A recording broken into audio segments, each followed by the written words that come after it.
Perkenalkan, nama saya Salsa Aidil Fitriani Armi Trimonita. Saya dari kelas 10 Kimia Industri nomor absen 27. Saya akan menceritakan tentang Kerajaan Kediri. Kerajaan Kediri. Kerajaan Kadiri atau Kediri atau Panjalu adalah sebuah kerajaan yang terdapat di Jawa Timur antara tahun 1042 sampai 1222. Kerajaan ini berpusat di Dahanapura Daha yang menjadi bagian kota Kediri sekarang. Nama Kediri atau Kadiri berasal dari bahasa Sanskerta Kadri yang berarti paj atau mengkudu Morinda citrifolia. Batang kulit kayu pohon ini menghasilkan zat pewarna ungu kecoklatan yang digunakan dalam pembuatan batik. Sementara buahnya dipercaya memiliki khasiat pengobatan. Sesungguhnya kota Daha sudah ada sebelum Kerajaan Kadiri berdiri. Daha merupakan singkatan dari Dahanapura yang berarti kota api. Nama ini terdapat dalam prasasti Pamwatan yang dikeluarkan Airlangga tahun 1042. Hal ini sesuai dengan berita dalam Serat Calon Arang bahwa saat akhir pemerintahan Airlangga, pusat kerajaan sudah tidak lagi berada di Kahuripan, melainkan pindah ke Daha. Pada akhir November 1042, Airlangga terpaksa membelah wilayah kerajaannya karena kedua putranya bersaing memperebutkan tahta. Putra yang bernama Sri Samarawijaya mendapatkan kerajaan barat bernama Panjalu yang berpusat di kota baru Daha. Sedangkan putra yang bernama Mapanji Garasakan mendapatkan kerajaan timur bernama Janggala yang berpusat di kota lama yaitu Kahuripan. Menurut Nagarakretagama sebelum dibelah menjadi dua, nama kerajaan yang dipimpin Airlangga sudah bernama Panjalu yang berpusat di Daha. Jadi kerajaan Janggala lahir sebagai pecahan dari Panjalu. Adapun Kahuripan adalah nama kota lama yang sudah ditinggalkan Airlangga dan kemudian menjadi ibu kota Janggala. Wilayah kerajaan Janggala meliputi Malang, Pasuruan, Surabaya, dan Sungai Brantas. Sedangkan untuk kerajaan Panjalu dengan ibu kota Daha, wilayahnya meliputi Madiun dan Kediri. Batas antara wilayah Panjalu dan Janggala ini diceritakan dalam prasasti Mahaksubya 1289 yang tertulis dalam kitab Negara Kertagama 1365 Masehi, Calon Arang 1540 Masehi.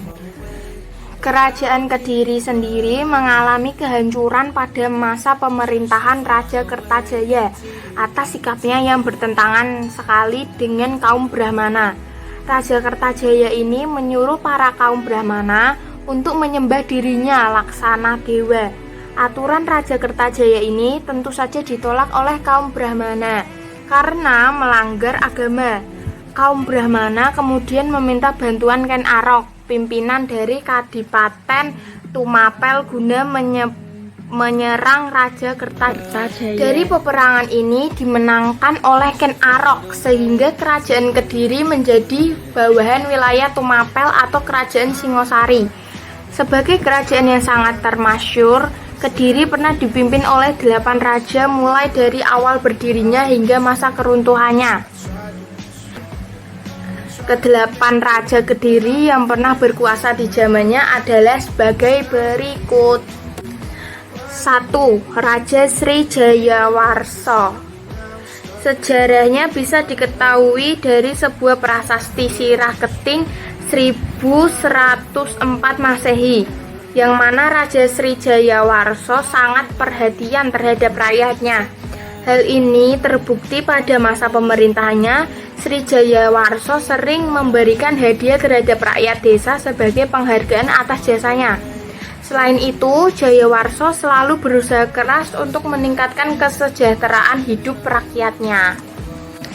2. Raja Sri Bameswara. banyak meninggalkan prasasti-prasasti yang terbesar di daerah Kertosono dan Tulungagung. Prasasti peninggalan Raja Sri Bhameswara ini lebih banyak memuat hal-hal mengenai keagamaan, sehingga melalui prasasti ini bisa diketahui kalau keadaan pemerintahannya pada zaman dahulu sangatlah baik. 3. Prabu Jayabaya. Kerajaan Kediri pernah mengalami masa keemasan pada saat pemerintahan Prabu Jayabaya. Strategi kepemimpinannya dalam upaya memakmurkan dan mensejahterakan rakyat memang sangat mengagumkan sekali. Kerajaan dengan ibu kota Dahonopuro yang berada di bawah kaki Gunung Kelut ini, tanahnya memang subur sekali, sehingga membuat segala macam tumbuhan yang ditanam bisa tumbuh menghijau, menyebabkan hasil perkebunan dan pertanian melimpah ruah. 4.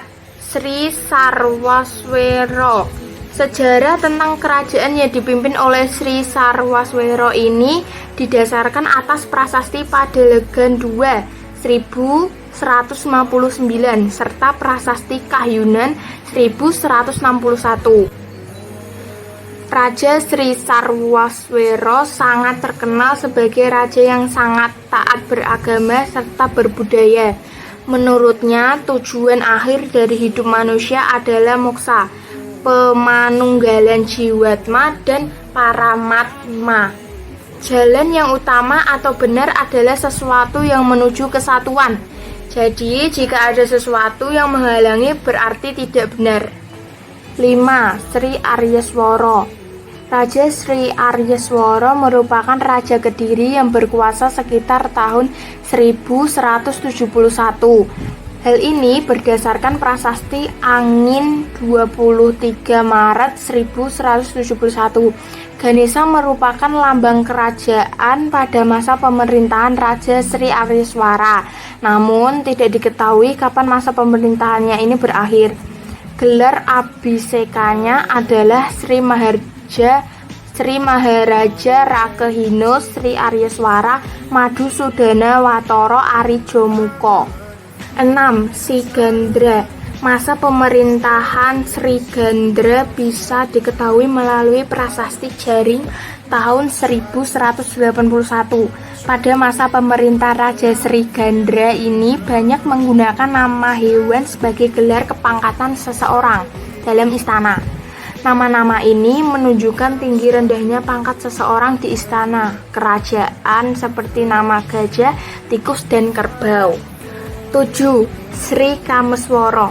Melalui prasasti Ceker 1182 serta Kakawin Smaradana bisa diketahui tentang masa kejayaan pemerintahan Raja Sri Kameswara. Pada masa pemerintahannya tahun 1182 sampai 1185 Masehi, seni sastra mengalami perkembangan yang sangat pesat. Salah satu buktinya adalah Empu Darmaja yang mengarang buku Kitab Smaradana. Banyak cerita-cerita rakyat yang sangat terkenal pada masa itu, seperti misalnya cerita Panji Semirang. 8. Sri Kertajaya. Pemerintahan Raja Sri Kertajaya berlangsung dari tahun 1190 sampai 1222 Masehi dan terkenal dengan nama Dandang Gendis. Selama pemerintahan Raja Sri Kertajaya, kestabilan kerajaan Kediri menurun karena hubungannya dengan kaum Brahmana semakin kurang bagus. Banyak kaum Brahmana yang lari dan minta tolong kepada Ken Arok selaku pimpinan Kadipaten Tumapel. Maka terjadilah perang antara Raja Sri Kertajaya dengan Ken Arok yang didukung oleh kaum Brahmana. Peperangan ini terjadi sekitar tahun 1222 Masehi di dekat Ganter dengan kemenangan di tangan Ken Arok. Masa pemerintahan Raja Sri Kertajaya bisa dilihat dari prasasti-prasasti peninggalannya, seperti prasasti Kamulan 1194, prasasti Galunggung 1194, prasasti Palah 1197, Prasasti Nagara Kertagama dan Pararaton serta Wates Kulon 1205. Peninggalan Kerajaan Kediri. Ada beberapa jenis peninggalan dari kerajaan Hindu terbesar di Indonesia ini. Peninggalan ini ada berupa prasasti, ada pula yang berupa kitab atau karya sastra yang sangat terkenal. Adapun peninggalan dari kerajaan Hindu Kediri yang berupa prasasti adalah 1. Banjaran, 2. Turungyang, 3. Hantang, 4. Padelegan, 5. Lawudan, dan ke-6 Jaring. Pada zaman Kediri, kitab atau karya sastra mengalami perkembangan yang sangat pesat sekali, sehingga banyak sekali karya sastra terkenal yang telah dihasilkan pada masa kerajaan Hindu ini. Di antara peninggalan kerajaan yang berupa kitab atau karya sastra yang sangat terkenal itu adalah 1. Werta Sancaya karangan Empu Tan Agung, 2. Smaradahana Gubahan Empu Darmaja, 3. Lubdaka karangan Empu Tan Agung, 4. Kresnayana karangan Empu Triguna, 5. Samanasantaka karangan Empu Monaguna, 6. Baratayuda Gubahan Empu Seda dan Empu Panuluh, 7. Gatotkaca-sraya serta kitab Hariwangsa Gubahan Empu Panuluh. Semua kitab atau karya sastra tersebut saling mengajarkan kepada seluruh umat di dunia untuk saling berbuat kebaikan. Karena dengan kebaikan pasti akan tercipta kerukunan dan persatuan umat yang nantinya akan mengarah ke kesatuan bangsa. Bangsa yang sukses adalah bangsa yang bisa menghargai jerih payah rakyatnya sendiri. Sekian penjelasan saya tentang Kerajaan Kediri. Terima kasih.